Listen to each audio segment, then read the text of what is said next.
Welcome to the Vantage Fit Corporate Wellness Podcast. This podcast is sponsored by Vantage Fit, the all-in-one AI-powered corporate wellness platform developed by Vantage Circle. When we talk about mental health, we refer to our emotional, psychological, and social well-being and how they affect our thinking, feeling, and action. It also talks about how we handle the stress and make choices.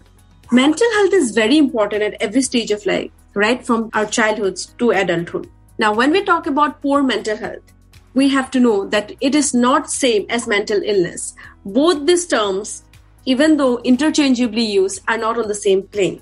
A person can experience poor mental health and not be diagnosed with mental illnesses. Similarly, a person diagnosed with a mental illness can experience periods of physical, mental, and social well-being. So let us talk more about this in today's episode of Vantage Fit Corporate Wellness Podcast. And today we have with us Rachel Druckenmiller. Welcome to the show, Rachel. Thanks so much. Glad to be here to have this conversation. It's, I think, more important than ever to talk about this topic. So I'm glad that we are.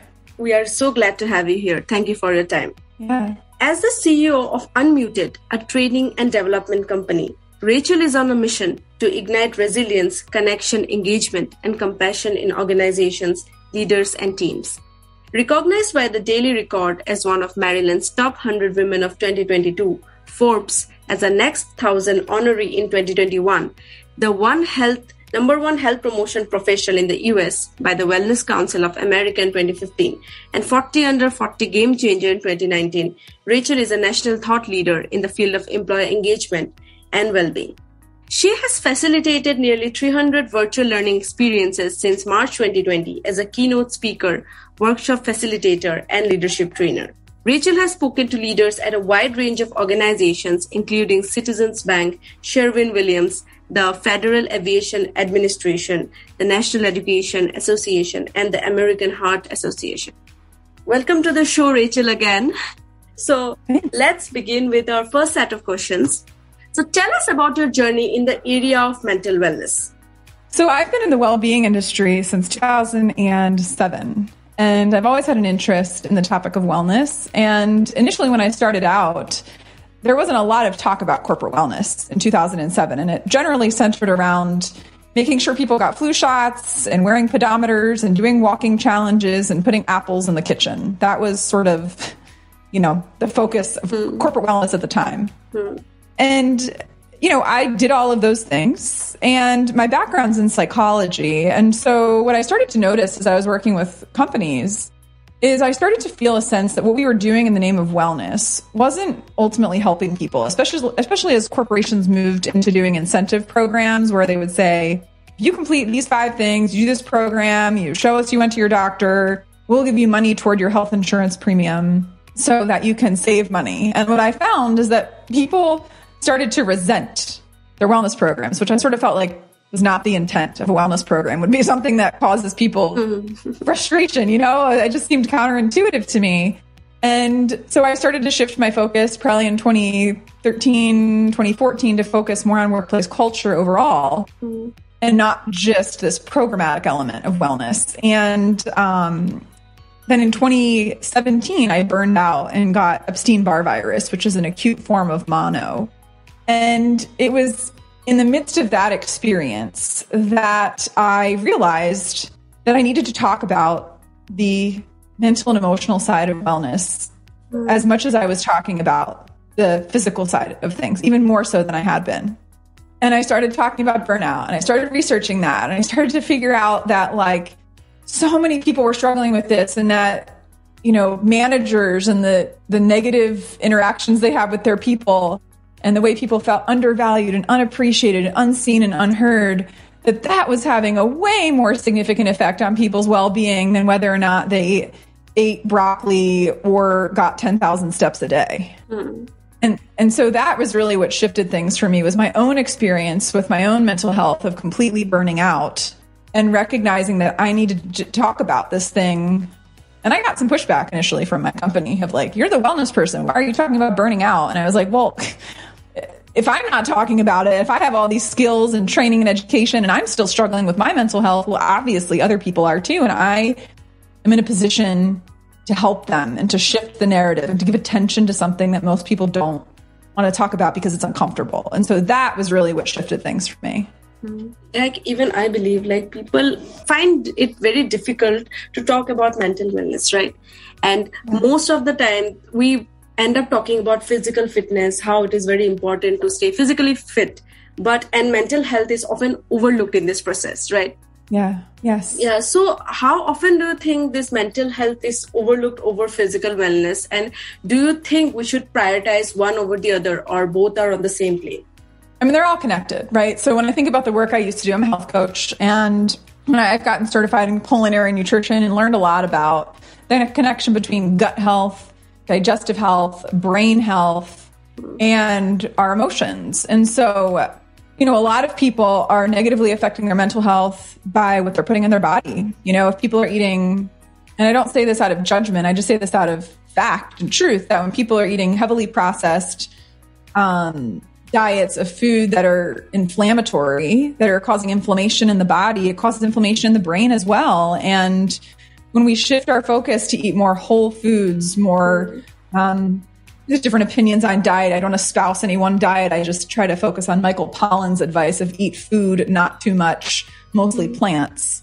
But making sure that we're nourishing our bodies, because what we eat also nourishes and affects our brain. And when we, stabilize our blood sugar and make sure that we're eating consistently and make sure that we're eating a healthy combination of protein, fiber, and fat, that is something that actually helps our mental health. And I think for many people, if they just change their diet, their anxiety and depression, potentially, not to say that's a fix or a cure-all, but it's absolutely related and connected, and their brain fog and those other things they might experience could be diminished in some ways, or even, the quality of their life and mental health could be improved by shifting their nutrition. So, or by exercising more, or by doing deep breathing or meditation or all of the above, or prioritizing sleep. Sleep is huge. So they're in tandem. I don't think it's an either or.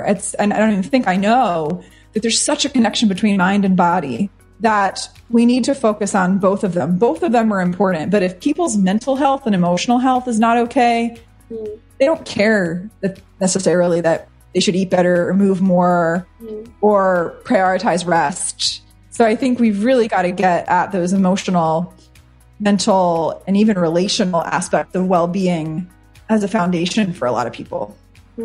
Basically, mental health and physical wellness are correlated and both influence each other, right? 100%. Well said.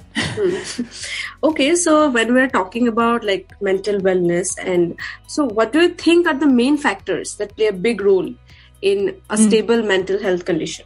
I mean, so we've already mentioned some, right? Nutrition, properly nourishing our body, movement. The body is meant to move. I've heard the phrase said, I forget who said this, but the phrase is that exercise is like miracle grow for the brain. That growth factor, for instance, is released like when we sleep, and then there's elements of, elements of that can be restorative. So I think exercise and sleep and nutrition are important, but perhaps more than anything, social connectedness, social connection, being in healthy, life-giving relationships, supportive relationships, where we feel seen, valued, heard, appreciated, is essential.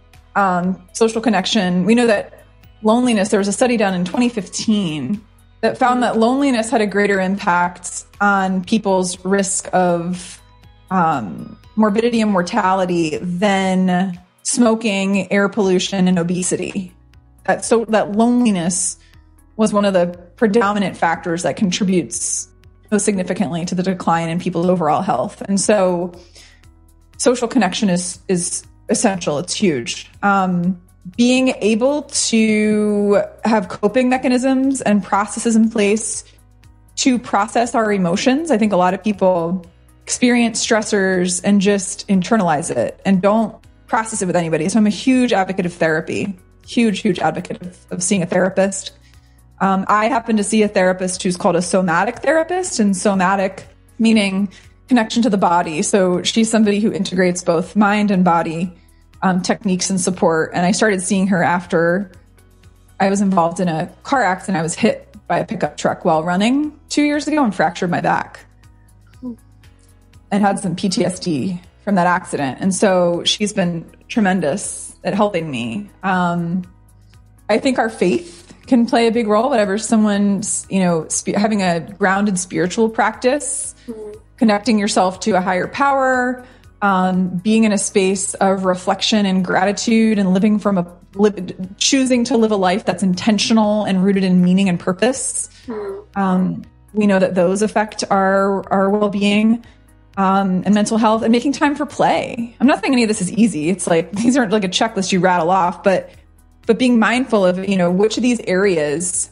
am I lacking in, and being in a job where you feel like you can be a contribution and where you feel valued. For a lot of people, if they just left their job, their well-being would improve.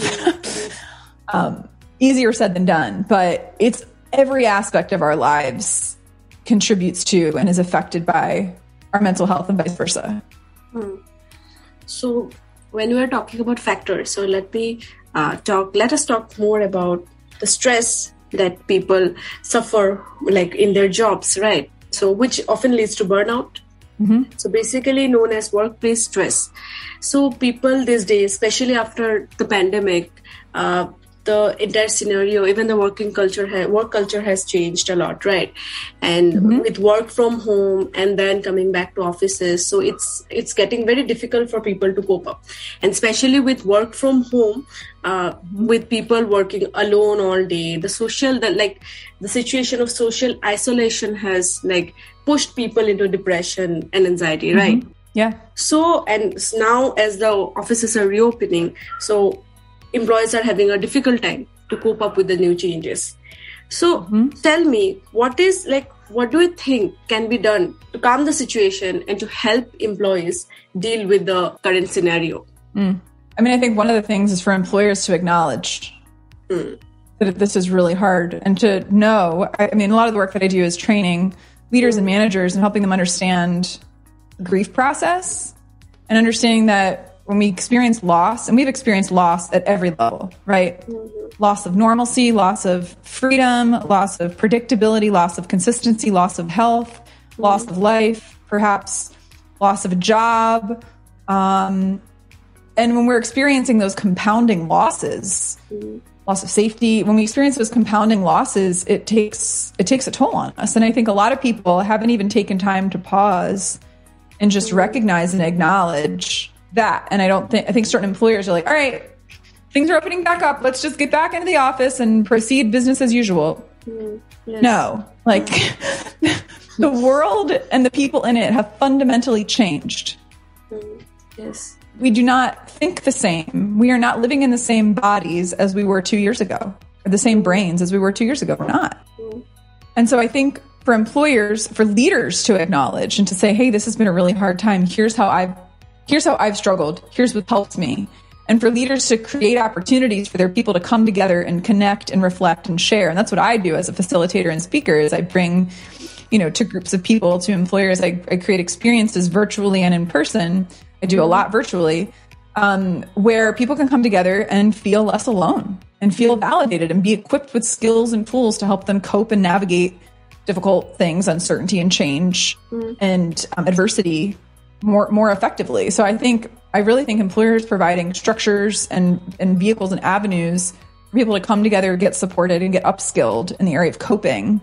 I think for them to acknowledge how hard it's been, for them to ask people, great question, how can we best support you right now? An individual conversation at the manager level. How can I best support you right now? What is keeping you up at night?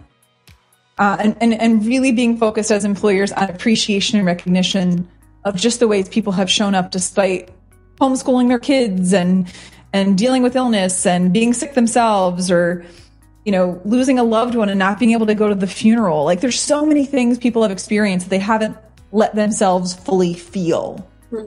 And we need to create, and also providing mental health benefits in the way of therapy, and, encouraging people to seek those out and making sure the benefits are accessible to people. There's a lot that employers can do, but it really starts with, I think, acknowledging the reality of the situation and taking time to listen to people and to bring them together and to have leaders be vulnerable in sharing the things that they're struggling with and what's working for them.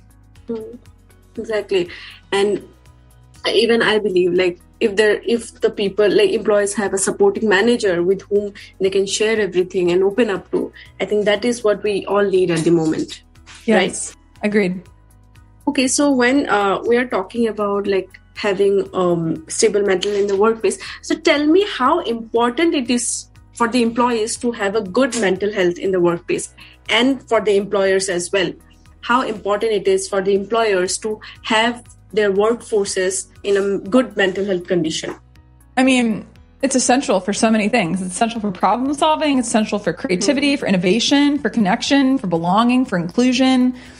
If people are in a reactive state of stress, and if people feel depleted, and if people feel defeated, and if they feel discouraged, and they feel unsupported, and they feel alone, they're in protective mode. And when you're in protective mode mentally, you can't also simultaneously show up as your best, most creative, involved, problem-solving, collaborative self. The two cannot coexist for a long time together. Yes. And so it's more important than ever that employers are adaptable and that they are innovative and that they are creative and that they are collaborative as a way to get through the hard times that we're in. And so, I mean, it's essential that we prioritize this because it affects every level of the business. It affects relationships. Think about it. The number of people, anyone listening, can think of a situation, whether they saw it on social media, they heard about it in the news, or they experienced it themselves, where people are going off the rails. They're being mean to each other. There's incivility in the workplace in a way that it's never been before. And part of that is due to the fact that people's mental health has been so disrupted in the past 2 years in all the ways that we've talked about. And a lot of people are feeling really alone. And it's affecting every aspect of how we show up. It's totally integrated. Yes, exactly. And when we are talking about, like just I mentioned in the introduction, so a poor mental health and mental illness are not the same thing, or are they? Oh, no, to your point, you opened up the session. I feel like you said it beautifully, that like everyone has mental health. It happens on a continuum, right? That it's not like some people have mental health and some people don't. Some people, to your point, have a diagnosed mental illness, which is typically like the repetitive expression of certain behaviors and thought patterns. That can be all-consuming, that can be obsessive, that can interfere with their ability to live and work in a consistent way and to be effective and to be productive. So it's to acknowledge that everyone, I mean, mental health exists on a continuum. And that all of us have something that we can do from all the behaviors we've talked about to improve and support our own mental health. But that at times, if we're feeling stuck for perhaps an extended period of time, we can't snap out of it or get out of the funk that we're in. And we feel like something's wrong with us. What really might be happening is a form of mental illness. And in that case, it's important to go to see a licensed health professional to get a diagnosis on something like that, a psychologist, a psychiatrist, to get a diagnosis. And then from there to learn what are the different ways that people can address that. Sometimes it's often trying as much as we can through lifestyle I think is important. I'm an advocate of doing as much as can be done through lifestyle. But sometimes, therapy is called for. Sometimes a combination of therapy and pharmaceuticals is called for. I think just inviting people to be open. I happen to see the type of doctor called a functional medicine doctor, and I would encourage anyone listening to check out functional medicine doctors. They tend to practice a combination of Eastern and Western medicine. They don't not believe in medication, but they try to do as much as can be done from a lifestyle perspective before they resort to perhaps a pharmaceutical. But sometimes someone's brain chemistry requires a pharmaceutical. And I'm not a doctor, so I'm not in any place to give anybody advice on that. But I do know that to be true. And sometimes someone needs to be on that for a period of time. Someone needs to be on that sometimes for an extended period of time. And that's why it's so important to make sure that you trust the relationship that you have with, whoever your physician is. Really, really important. And what are the factors that affect an employee's mental health at work, which often leads to burnout, right? Yeah.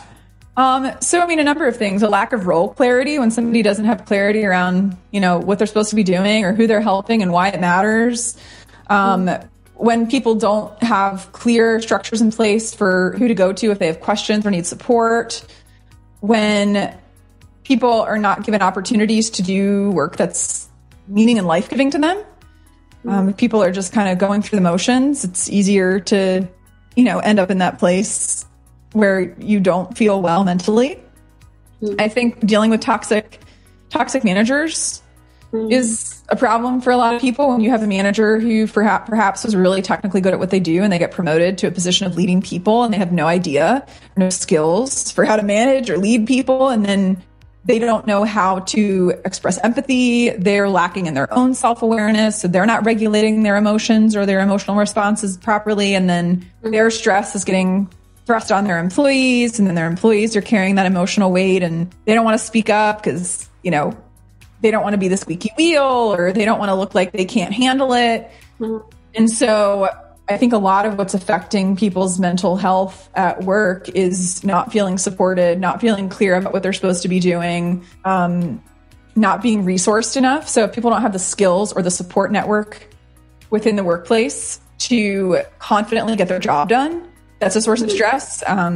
Financial stress, if someone's feeling resentful about being underpaid for what they're doing and they can't make ends meet at home, or they're working 3 jobs. All of those things would affect someone's mental health. And if they feel disconnected, if they don't have a sense of community or belonging at work, it's that place of isolation can be a really lonely and painful one. And if they don't feel recognized, if employers are not doing a good job of genuinely recognizing and appreciating people on a consistent basis, and if they're not bringing them together to connect with and get to know each other outside of just what their work role is, but connect as human beings, I think all of those things.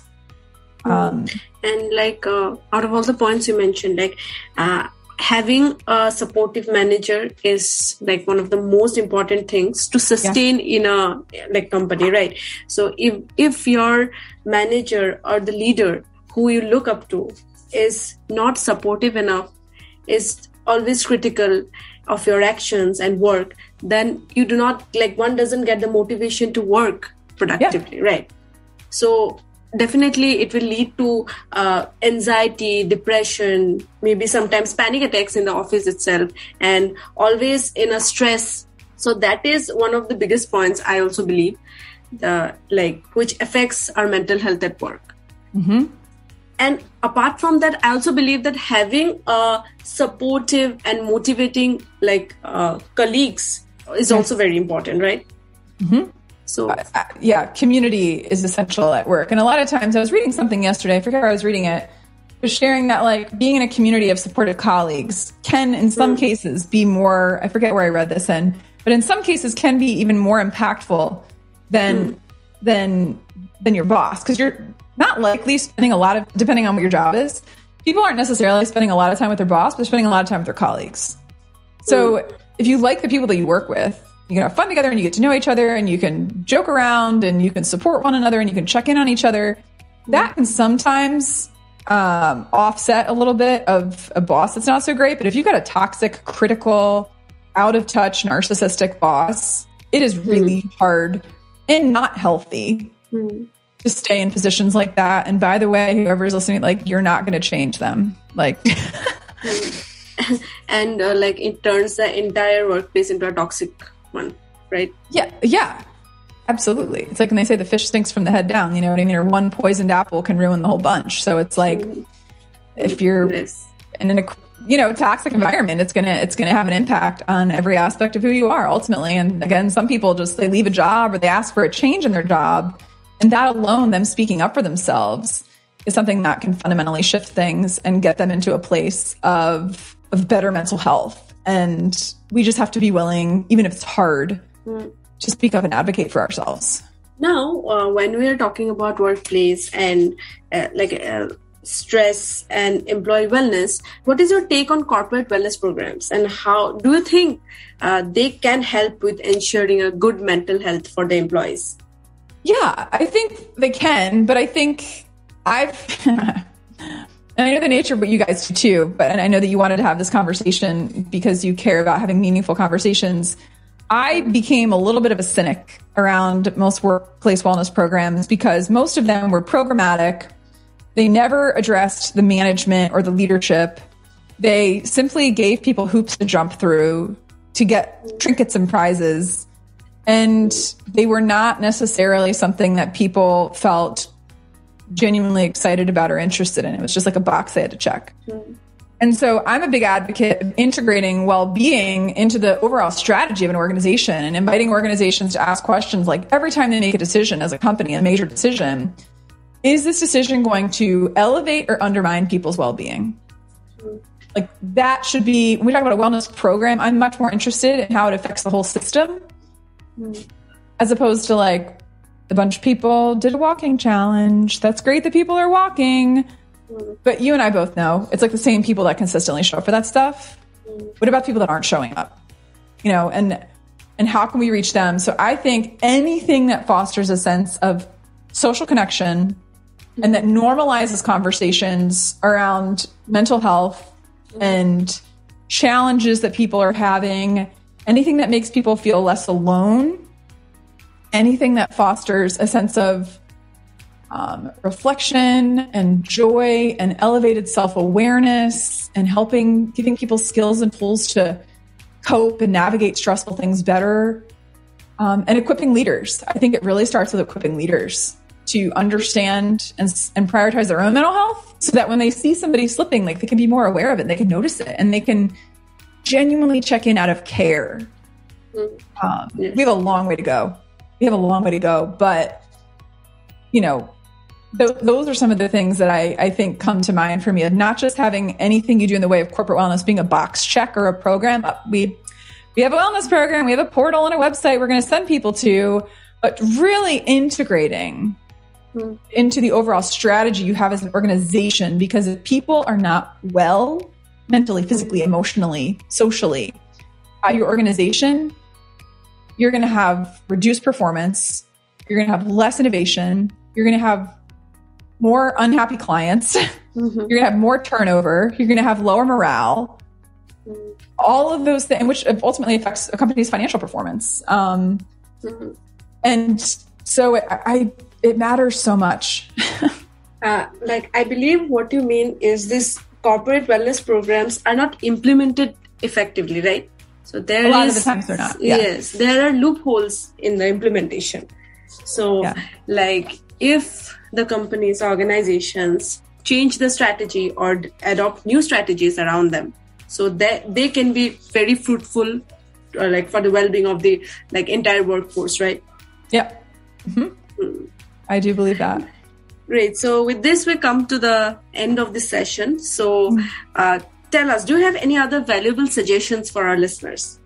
You know, I would say I was on another podcast this morning, and my key piece of insight and advice at the end was, when you're dealing with hard things, reach out to people. Like my business coach asked me this morning, he just, asked me how to describe how you feel in a word. And I said, discouraged, because of all these health issues I've had that were due to things that were so out of my control, like eating and sleeping in a bed. These are like things that people do every day without thinking about it.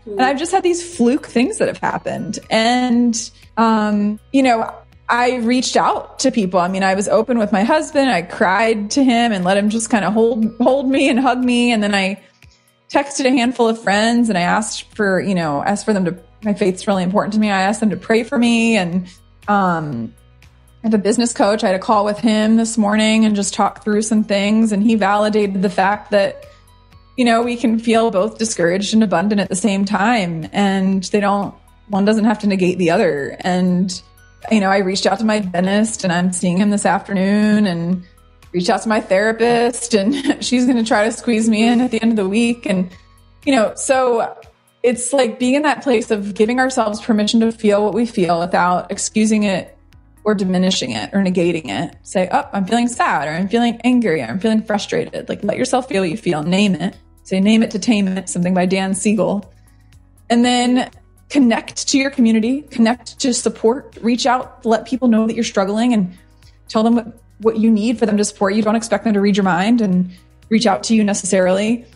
And then get into a place of action and say, what can I control?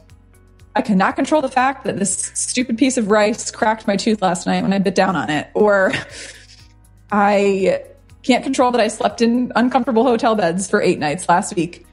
But I can control how I respond now. So I think it's reminding ourselves what we can control, activating that sense of agency. And then the hardest thing is just trying to show yourself grace along the way. It's so hard, but it's so important. So anyway, those are some things. Just remember, you're not alone.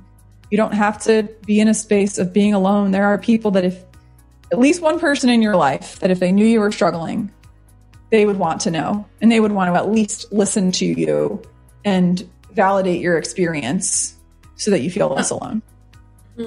Communication is the most important thing, right? When you're struggling with mental health issues. Yeah. Yeah. So if you have someone with whom you can confide in, I think you feel a lot more relieved. Yes. And at least you could vent out, or you could there is someone out there who knows and understands. Yeah. So that exactly. So that makes things more easier. Yeah, it does. Yeah. So Rachel, thank you so much for your valuable suggestions. Yeah. I had a great time. I hope you also enjoyed this session as well. Thank you so much for your time. And I got to know, got to learn a lot from this entire podcast session. And I hope our listeners will get valuable insights as well. So thank you so much for your time. Hope to connect with you maybe on a different topic this time. Yeah. Thank you so much. Thank you so much. Really appreciate it. Enjoyed our conversation. I know it's going to help a lot of people. Thank you. Have a great day ahead. You too.